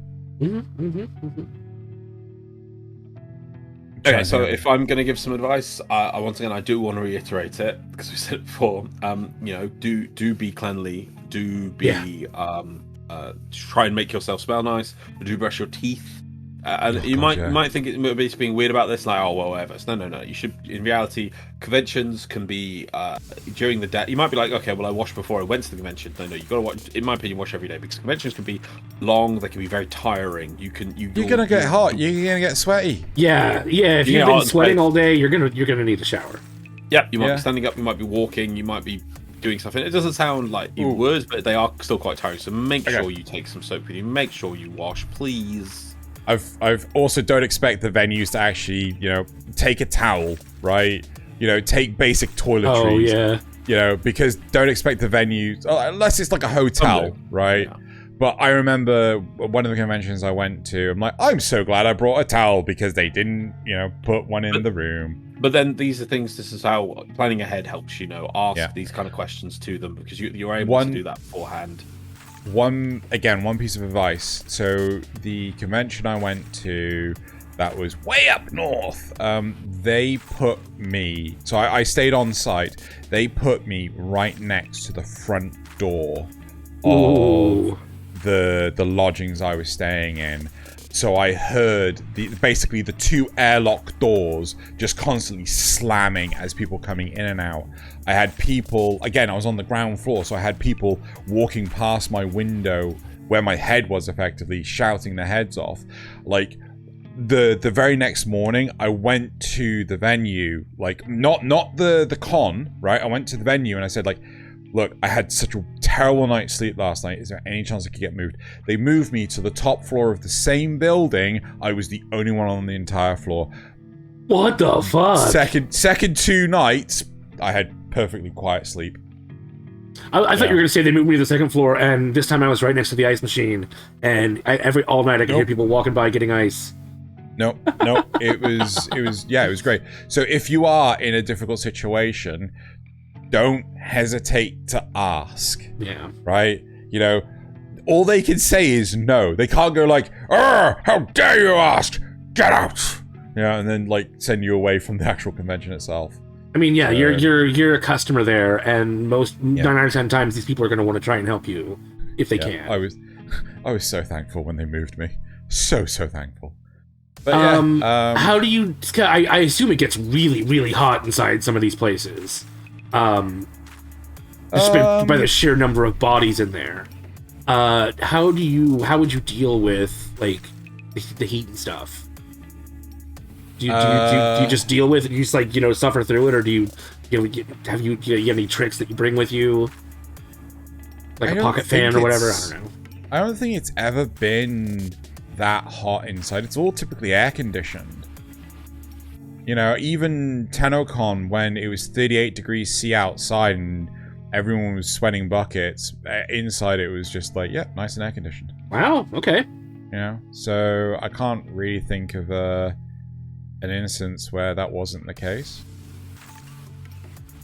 So, I mean, if anything, maybe pack extra clothes just in case, like, oh my god, I'm sweating buckets. I'm going back to the hotel, having a shower and getting changed.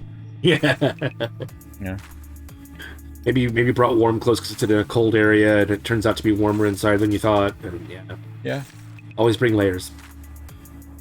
Yeah. Okay, I don't think I can think of any other questions. I don't know. Can I bring some points up without being interrupted every 2 seconds? No, sorry. My bad. Yes, sorry. yes, please. Yes, go for it. I was saying about being Glenn. That was supposed to be the start of a whole thing. It was like jumped in. It was like, oh yeah, let me tell you about this.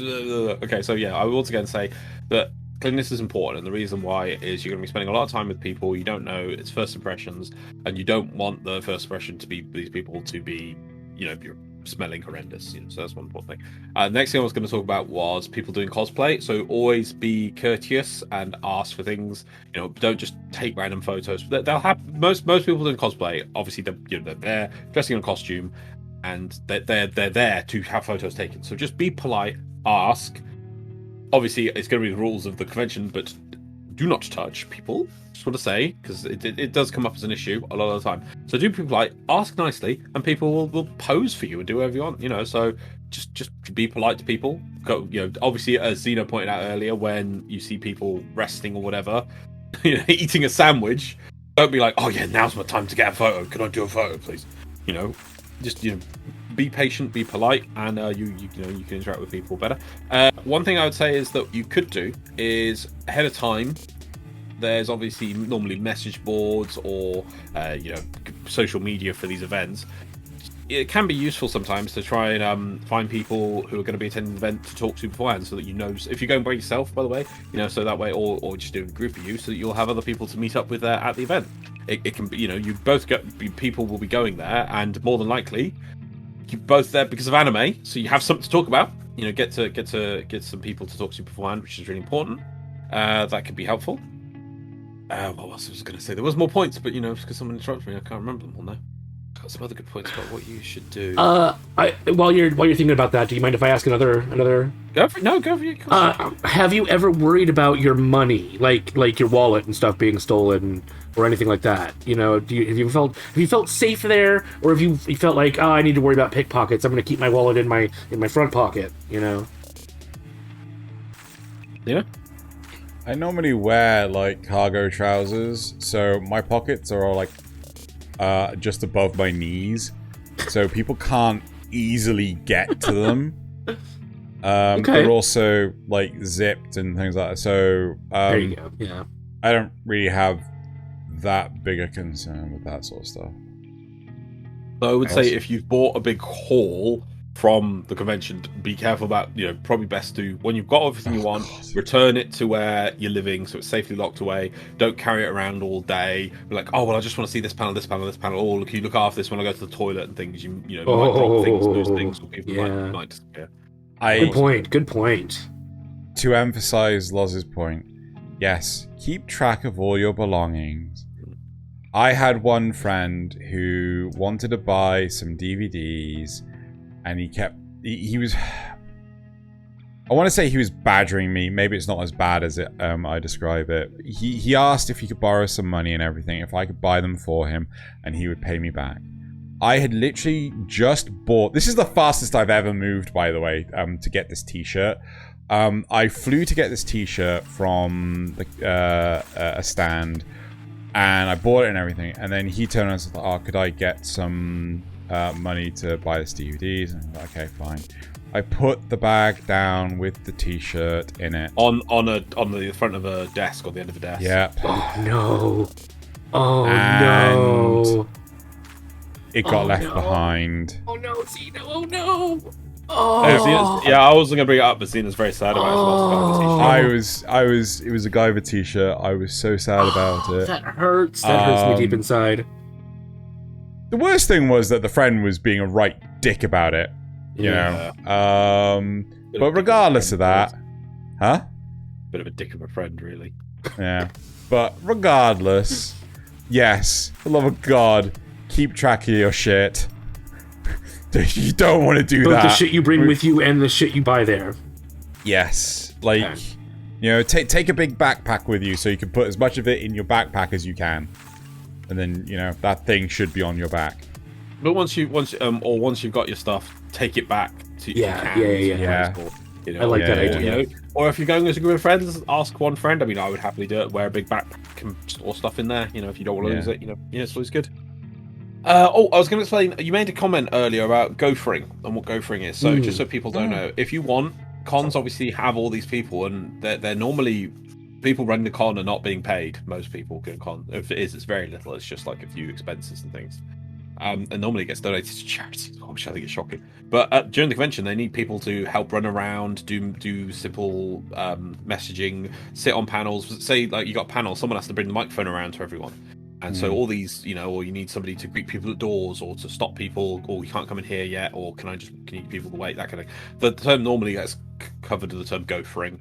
And you can volunteer to some conventions. Check if you can volunteer to do it. It's always nice. It's a good way to meet people at conventions. You obviously will have to help out, which means you might not get to do what you want. Maybe you miss out some cosplay or something. But at the same time, you might also get to sit on a panel and, you know, have a chat with people, you know, the people on the panel before and afterwards, because you have that exclusive position. It's nice to do. You know, and then you can put that down on your resume and as like basically like an unpaid intern, you know. Yeah, it basically is that. But normally, they give lanyards with like an ID card, and you get a special card for gophering. It's really cool. I like gophering. Gophering. You did do it, didn't you? I did do it. It was good. Yeah. That's how I was explaining about this Girl in the Game one, because I was gophering that panel and I was moving around with the microphone because I was there for it. Yeah. So then he goes to the room. I'm like, I'm here.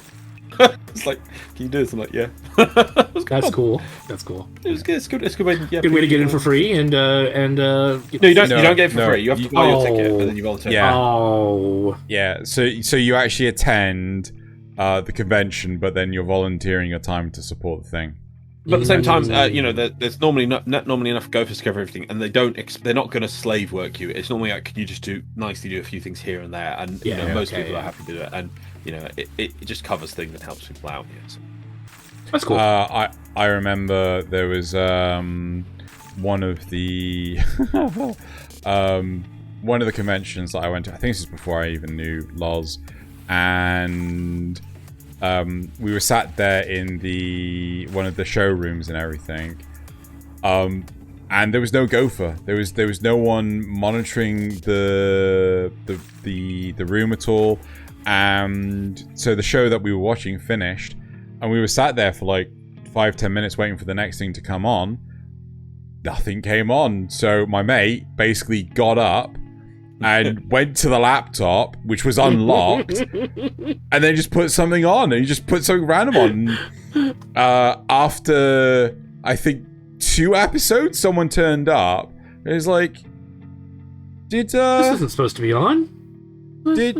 Who put this on? It's like, oh, someone just came in about an hour ago and just put it on, then left. You know? It's just like, you know... But if I couldn't believe they left the hardware unattended. Yeah. But like I say, that the people organise convention normally do it for free or for a pittance, and that it relies a lot on people just helping out free. Yeah. Any other points we want to cover? I think I had a few more, but I can't remember them now. I remember the Go for one there. Was there anything else about what to expect or whatever? We said about flags. We said about stuff. If you are cosplaying for the first time at a convention, I would advise, if you can, don't go alone. Have someone there to be with you. It's really important. If not, that's why I was leading on from that thing about communicating on social media, because you can find someone who will happily help you out, if need be, or if not, have a friend. Because if you're cosplaying by yourself, you might be an amazing person who can make amazing costumes. Like, oh yeah, it's my first time showing out.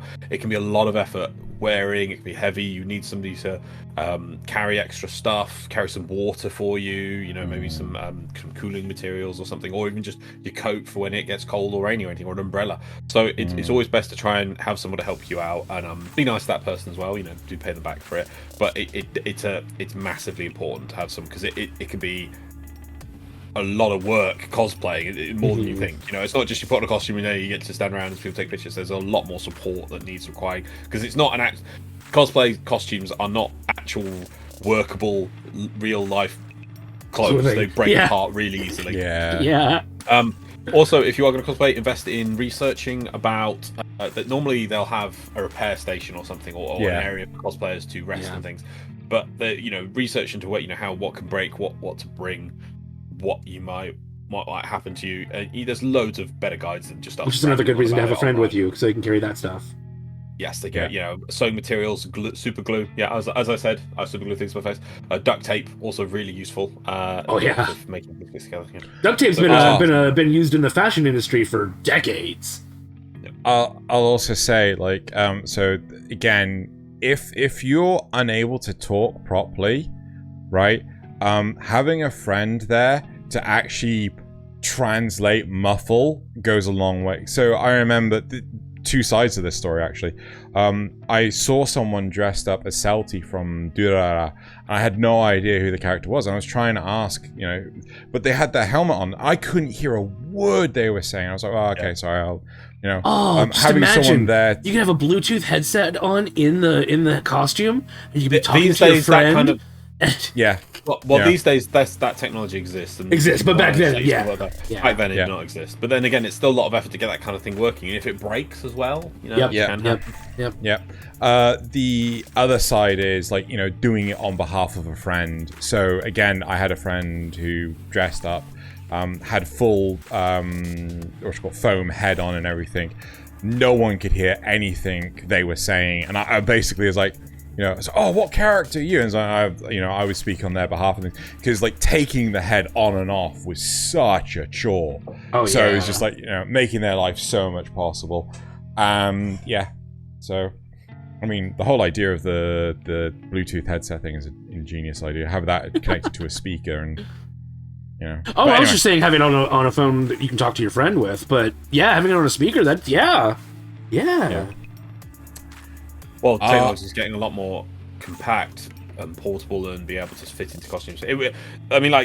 Smartphone back years ago, smartphones weren't as easy to handle. It's a supercomputer in your pocket. It really is. But back then it wasn't a thing. But so if you put the effort, you can make some amazing things that really help you out. But still, no technology is going to be as good as having somebody to support you by your side. It is invaluable. Yep. Yeah. I think that covers it. I mean, I think that's all the important ones. There's probably one or 2 points, but I can't remember that. Have fun. Yeah, have fun. Yeah. Good luck, have fun. Cool. Right. Well, let's move on with the rest of the show. Let's go to the supporter questions. That was for one that you were kind of unsure of. That turned out really fun, I think. Thank you, Steve. To be honest, though, I had that one thing that we left till last, and I'm like, shit, I really hope that I'm not misremembering this. I'm like, oh dear God. But anyway, so Zrugel asks, before we start the supporter questions, I'm going to ask everyone to make sure you're subscribed to the channel, like the video, and share it if you can. It really helps. Today's question for the audience is, What have you been watching lately? Let us know in the comment section down below. Okay, so Zrugal... Oh no, Zrugal does actually ask a question. Zrugal does actually ask. Yeah, sorry. Okay, so Zrugal asks, top 3 anime pets, let's go. Ein. Yeah. Menchi. Happy. Who? Menchi. Well, I guess he's not really a pet, he's an emergency meal supply. Who's Menchi? From Excel Saga. I don't know, I'm blanking that entirely. Shinji from Evangelion. He's definitely Asuka's pet. Pochito. Yeah. Certainly Happy. Need Happy in that. He's not a pet. Happy's happy. Happy's boss. Yeah. You can't have a pet boss. Nezuko. It's good. That can go wrong in so many different ways. Go on, Loz. What? Top 3 anime pets. Ooh, what was the in Shield Hero Season 2? Potato recommends, Optim recommends. What was the little like Raftalia pet thing? Oh, the little Shinigami. Raph. Yeah. That was cute. There we go. That's one. Are there any robot dogs or anything? There's gotta be. My number 1 is Harrow, as in all Harrows. Do you know what Harrow is? It's the Gundam robot thing that's around. Oh. 2 eyes. I thought you meant Harrow From is Warframe. from Spice and Wolf. Oh. Oh, Spice Wolf. No. One more anime pet. That's amazing. No, I'm thinking Horror. Yeah. Yeah. What's the name of the Ryuk? You can have Ryuk from Death Note. No, Totally a I've never pet. watched Death Note. Good, don't. But it's so bloody mainstream popular, and at some point I'm probably gonna have to. But Xeno says don't. You say don't. Don't. I mean, This is where he says Yoriichi from Bleach. Oh, sorry, yeah. He says Yoriichi from Bleach. Death Note's almost so bad it's good, but like, only almost. It's not quite there. I'll take the slimes from Pet Tamer Sage Man from last season. Okay. They were pretty good pets. They were like one. It was like one thing, the army of slimes, but they're also one slime, and they were pretty. The slimes were the best thing of the show. They were pretty good. Okay. So moving on, Ghost Turkey Christmas Tree Nasuth asks, if you have to live... Oh my... Okay, so I know I misread that. If you have to live in an isekai world for the rest of your life, which one would it be? Oh, I had an answer for this when I wrote it, and I've already forgotten it. The Matrix. What the fuck? Loz? The Matrix, yeah. Come on. It's pretty tricky, because you're not really asking what's your favorite isekai. It's like, which world would you like to be? Yes, which like, world? Anyone who says, yeah. "Oh my god, I want to be in Sword Art Online," is wrong. You do not want to be in Sword Art Online at all. That is wrong. Which world would I want to be isekai?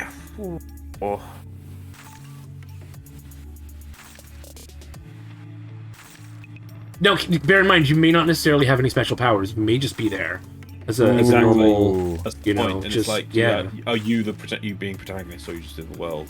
Do you want to be in the world of Shield Hero and not be able to, protect yourself from the waves? I know. Star Trek. What? Okay. So obviously we're in the dark universe, and you want to be isekai into the normal universe. It doesn't say what world or universe. It says what isekai world, so it has to be an existing isekai. No. If you said the fucking Matrix! Isekai world, that's true. Isekai world, yeah. Oh, god damn. Fine. If and it the is Animatrix. like any... Fuck you. Right. Okay, I will go Shield Hero. Shield Hero. Yeah, Shield Hero's not too bad if you don't have to worry about giant turtles coming and killing you, I guess. Also, last thing I want to have happen is end up in the demon continent in Mushoku Tensei. Yeah, Mushoku Tensei is like an amazing isekai, but it's like, would you really want to be there? It's not actually that great. I'm surprised you didn't pick any of the peaceful ones that are like, you're just going to open a shop. No, they're not Yes. peaceful. I mean, if you think of Twilight Fantasy, I mean, what's it called? No, the main protagonist blows I up was- a fucking Twilight Fantasy, is that the one where he opens a shop and he's got the spider girl? He's got the mist. Yeah. That one's not too bad if you still remain a human that's not ugly. Except for when the main protagonist gets angry and then decides to blow up like half the continent. He doesn't blow up half the continent. He nukes a small mountain range. Yeah, well, okay, I'm glad I'm not a soldier there then. Yeah, that's the demon army. Don't worry about that. I think that would be. It was the demon army he was fighting. Remember, Yeah, it wasn't the yeah. army. It might be. I was gonna say, what world was it? The world of. I've been killing slimes every year for 100 years. That was a nice world. Ah. Was it 300 years? No, I think it was 100 years. I thought it was 300. I can't remember. I've been killing slimes for 300 years and I've maxed out. Yeah. Is it? I thought. What about the pharmacy one? Because then you're on the very verge of like Which you know. one? Which one? Oh, there's more than one pharmacy one. Wow. Yes. Oh. Right. Moving on. Ghost Turkey Christmas Tree now. Yeah. Do you mean the pharmacy shop, or do you mean the pharmacy anime isekai, or the one where The one most recently. There's right. So Parallel World Pharmacy. Yeah, that one. Oh, Yeah. Parallel World Pharmacy. No, that's No? not that great. It was like that's basically living in medieval England. They, if But it you're right wasn't on for Parallel- you're right on the cusp of technological revolution. That's like saying, do you want to go live when they have no theory of germs? It's like, Okay. no, I don't want to go Good back. point, I miss my good point, iPhone. good point. Nazuth, shush now, because Okay. Ghost Turkey Christmas Tree Nazuth has another question. We have to Okay. answer. Oh, sorry. Yes. Go ahead. Why did the weeb die? Oh, this is a fucking pun, isn't it? Why did the weeb die after losing his favorite Nintendo game cartridge? Because he had no game, no life. I'm Wasn't confused even why that did he have good. no life. I can You're understand welcome. why he had That no was- game, but why no That game? wasn't okay. He So died. He had moving no on. game, so no life. Lewis Spray asks, a musical a musical genie has appeared and wants you to form a successful idol group, offering you one wish per person to fulfill that goal. What wishes are each of you making that will make Kanpai Cast into a successful idol group? Ooh. The ability to sing. Okay, so are we assuming that it's the Japanese idol groups? There's usually nobody playing music with them. Essentially, it's the singers, and then the music is like usually it's piped in from somewhere Pre-recorded? else. Yeah, that. Yeah. So pretty none sure of the whole us. thing- Do any of us have to play instruments? Is it just Well, I can singing? play instruments, but I just want to be able to sing. I guess turning us into immortal, eternally young, beautiful 19-year-olds, girls. Oh yeah. Would be a good start. Well, we're turning into girls too. Okay. Well, No, I'm fine with that. I I'm mean, fine. we could do the know. reverse of baby metal, where instead of a cute girl group doing heavy metal stuff, it's Wait. So. as a word was Ladybeard? successful. Not baby metal isn't successful. I meant that we wouldn't be successful doing that. Yeah. Baby metal's awesome. I meant Come on, maybe Nazif, what's your wish? I want the ability to. Oh gosh, do I want to sing in synthwave, or do I want to be able to hypnotize audiences? I think I want to be able to hypnotize audiences with like subliminal messaging sort of thing. I mean, seeing as I'm we'll be wishing able for you sing to be anyway. immortal and eternally young. Yeah, that makes sense. Having some sort of magical power on top of that, that's pretty Okay. useful. So, Lua Spray also asks, why are Demon Slayers always so physically fit? Oh, fucking Christ. Because they exercise a lot.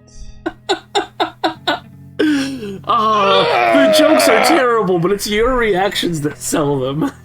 Beats Nazif, Right. No Game, No Life. That one was good. Yeah, that was horrific. You're welcome. Yeah, That's great. but- Anyway, so next on to the comments. First comments are from Kanpai News. Zrugel says the camera footage was awesome. Oh, is that the Little turtle yeah, okay. dancing, yeah. Cool. Edward Paddock says sings I don't know what the Gamera song Gamera! is.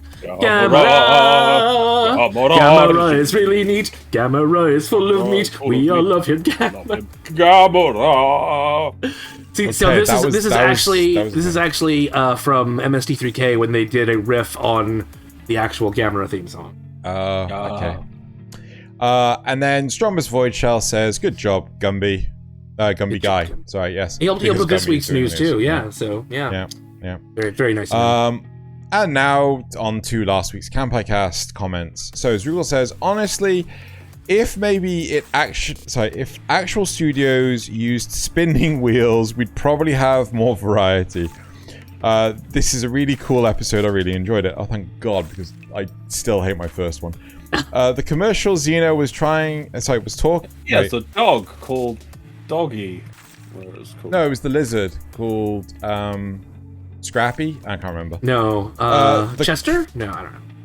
Anyway, the commercial Xeno was talking, I assume, about didn't make it into the description, and I'm disappointed. Nasuth has since added a link to a compilation of Arnold Schwarzenegger Japanese commercials. Boy boy! Daijobu! Right. I agree with user item indeed. Yep. Everyone agrees with user. Nick Evans says, Xeno just saying buy stuff is not subliminal messaging. That's subliminal messaging. Should still buy stuff. And then on a separate topic, Zrugal says, okay, so I've been watching Bibliophile Princess, and actually it's not bad. It's not too much of any one thing. There are no superpowers, there are no high schools, and the characters have arguments and misunderstandings which make them feel realistic. I will say that it feels kind of slow, like the pacing. And when that happens, I watch it at 1.25 speed. I'm not a super fast reader. I'm with you. And I think that makes up for it. It's like a savory cup of tea I can relax with, figuratively. I say that knowing I originally said I wasn't sure if it's my cup of tea. I was copying it. What? I didn't even notice. He's saying it's like a savory cup of tea, but he's saying that knowing that originally he said he's not sure if it's his cup of. It's just a silly, Yeah. Just a silly. Anyway. And now I think it's not the type of flavor I get off the shelf, but now that I've had some, I kind of like it. So it's like that sleepy time, chamomile tea that you're looking at. No one knows. No one knows. No one knows. And then you try it. And neither Loz nor I drink tea. Drink tea or coffee. Right. No, but I can still appreciate when there's things where I'm like, oh, do I really want that? Do I really? And yeah, you do. Oh, that was exactly what I wanted. Yeah. Right. It's a weird show, though. Weird show. Right. It is time to move on to the memes. Everyone's all these favorite memes. Part. And he hits the button again. Look, sorry. Go on. Even if you did make a contract with the sloppy blowjob devil, I would never suck any of you losers off, weebs. Oof. Do you know about this, Loz? Do you know about the sloppy blowjob devil? No.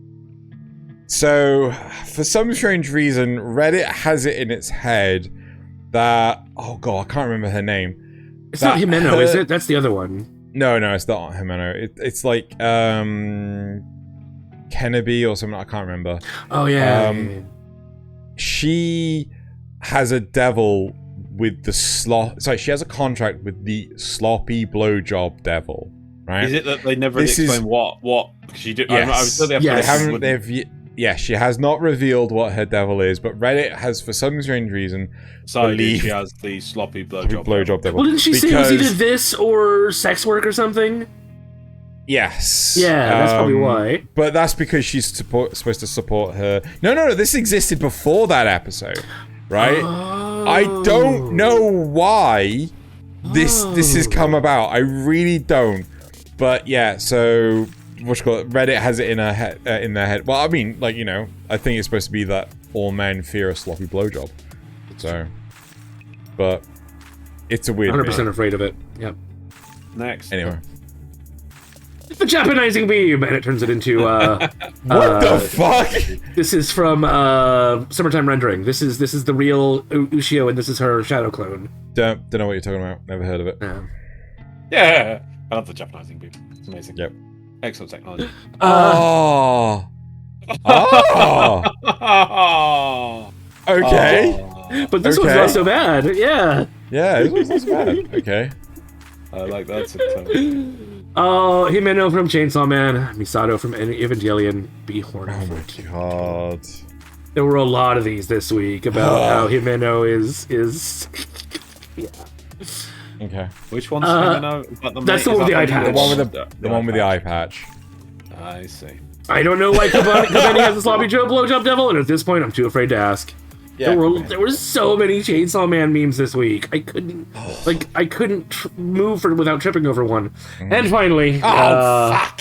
Yes, I know, Xeno, I know. In another timeline, is there a version of Chainsaw Man where Pochita is a chainsaw with a dog snout of a dog with a chainsaw snout? Sorry, that was a strange thing to ask.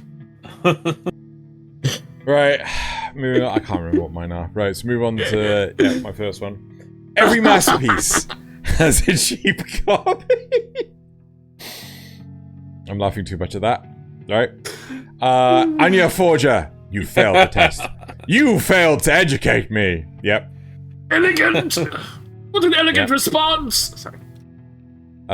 When someone says Pokemon is a kid's thing, I just want to talk to him. Alright. Oh, it is though. Gundam fan service in the past. Gundam fan service now.